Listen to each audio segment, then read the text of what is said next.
फिर उन्हें बहुत दौरे पड़ने लगे और कुछ 6 महीने के बाद उनकी मौत हो गई। नमस्कार मेरे प्यारे भाइयों और उनके प्यारी बहनों, आज मैं आपको एक ऐसी कहानी सुनाने वाला हूँ जो बिल्कुल रियल लाइफ से प्रेरित है। जी हाँ, बिल्कुल रियल लाइफ, लेकिन जो किसी को भी नहीं मालूम है क्योंकि ये किसी एक फैमिली के साथ हुई थी। ये कहानी 90s के टाइम की है। ये घटना मेरी मम्मी के दादाजी के साथ हुई थी और ये बिल्कुल सच्ची घटना है। बात है 90s के टाइम की। मेरी मम्मी के दादाजी जो थे उनकी 6 लड़कियां थी और एक लास्ट में लड़का हुआ था। उन्होंने टोटल 5 लड़कियों की शादी कर दी थी। उनके लास्ट की एक लड़की और एक लड़का बच रहा था। मेरे मम्मी के जो दादाजी थे वो कोलकाता में रहा करते थे। अपनी छोटी वाली लड़की के शादी का रिश्ता लेकर गाँव जाते हैं वहाँ लड़का पसंद करने। उस सबसे पहले आपको मैं एक बात बता दूं कि मैं एक हॉरर फिल्म को डायरेक्ट कर रहा हूँ जिसको मैं बहुत जल्दी रिलीज करने वाला हूँ यूट्यूब पे। तो जल्दी से जाकर सब लोग आप मुझे सब्सक्राइब कर दो ताकि आप मेरा वो फिल्म देख पाओ। मैं इस आने वाले फ्राइडे को उसका टीजर लॉन्च करने वाला हूँ इवनिंग में। तो जल्द से जल्द मुझे सब्सक्राइब कर दो ताकि आप मेरा टीजर देख पाओ और रोज एक नई हॉरर कहानी सुनने के लिए आप मुझे सब्सक्राइब कर दो। आप लोगों के पास भी कुछ अच्छी हॉरर कहानियां हैं तो आप मुझे बता सकते हो। आप मेरे मेल पे मेल करके आप अपने कहानी बता सकते हो और आप चाहते हो अगर तो मैं यूट्यूब पे भी उस कहानी को सुनाऊंगा। आज से मैं स्टार्ट कर रहा हूँ हॉरर नाइट की सीरीज। ये हमारा है हॉरर नाइट सीरीज का एपिसोड 1। हर रात 7:30 या 8 बजे के करीब मेरी एक वीडियो आएगी हॉरर स्टोरीज की। तो जल्द से जल्द मुझे सब्सक्राइब करें और बेल आइकन को भी प्रेस करना ना भूलें। तो आगे बढ़ते हैं अपनी कहानी पे। तो पुराने टाइम में आपको तो पता ही है गांव का इलाका कैसा हुआ करता था। बिल्कुल सन्नाटा, सुनसान। वहाँ रात के टाइम तो रोशनी भी नहीं हुआ करती थी। तो मेरे मम्मी के दादाजी यानी कि मेरे पर नाना जी जब वहाँ अपने गांव जा रहे थे तो उन्हें रास्ते में टॉयलेट लग जाती है। पुराने ज़माने में कहा जाता था कि रास्ते में कभी भी टॉयलेट ना करें। मेरे पर नाना जी इन सब पे भरोसा नहीं किया करते थे तो वो अपने गाड़ी से उतरकर वहाँ टॉयलेट करने खेत में चले गए। वहाँ उन्होंने टॉयलेट किया तो उन्हें उस टाइम कुछ भी फील नहीं हुआ। वो आराम से टॉयलेट करके अपने गाड़ी में वापस बैठकर अपने गांव चले गए। फिर वहाँ जाकर अपनी बेटी का रिश्ता करके वापस अपने घर कोलकाता आ गए। फिर वो जब कोलकाता आ गए तो उनका तबीयत बहुत ज़्यादा ख़राब हो गया था। बिस्तर से उठ नहीं पा रहे थे, ना हिल डुल पा रहे थे। फिर उन्हें डॉक्टर से दिखाया गया। डॉक्टर ने उन्हें दवा वगैरह दिया लेकिन उसका कोई उन पर असर नहीं हो रहा था।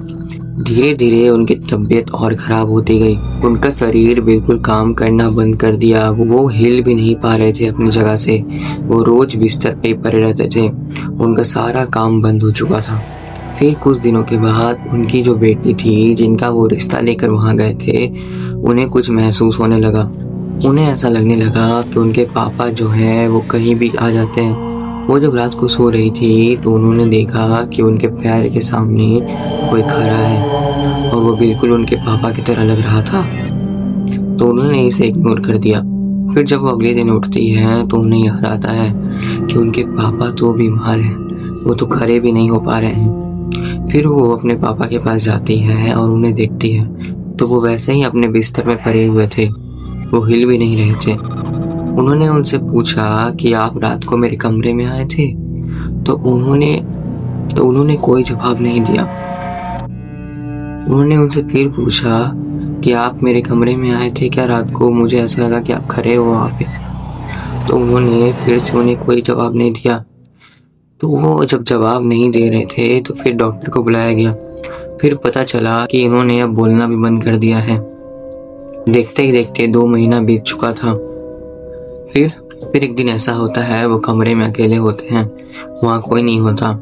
मेरे परनाना जी की वाइफ जो थी यानी कि परनानी वो अपने खाना बना रही थी। उनके बच्चे जो थे उनमें से एक छोटी लड़की और जो लड़का जो बचा था वो अभी घर पे नहीं थे। तो उस कमरे से आवाज़ आती है, यानी मेरे परनाना जी की ही बोलने की आवाज़ आती है कि वो कुछ बड़बड़ा रहे थे।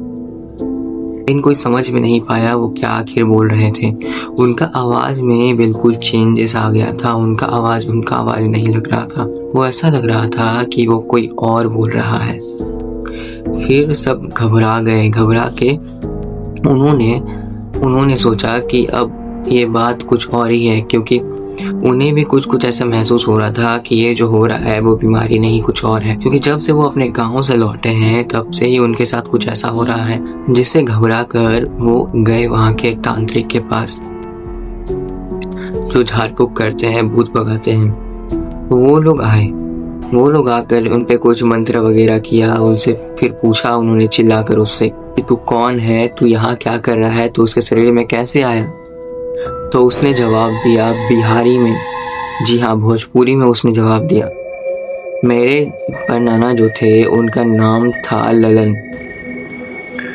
तो उसने जवाब दिया ई ललनवा हमरा ऊपर मुती तो हम एके छोड़ देम का।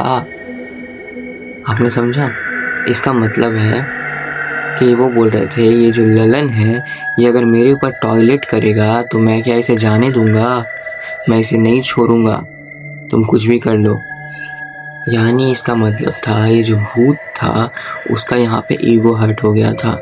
इसलिए पुराने टाइम पे कहते थे सुनसान रास्ते में कभी ऐसा कुछ काम नहीं करना चाहिए, सुनसान रास्ते में पीछे मुड़कर नहीं देखना चाहिए, ना वहाँ कुछ टॉयलेट वगैरह करना चाहिए।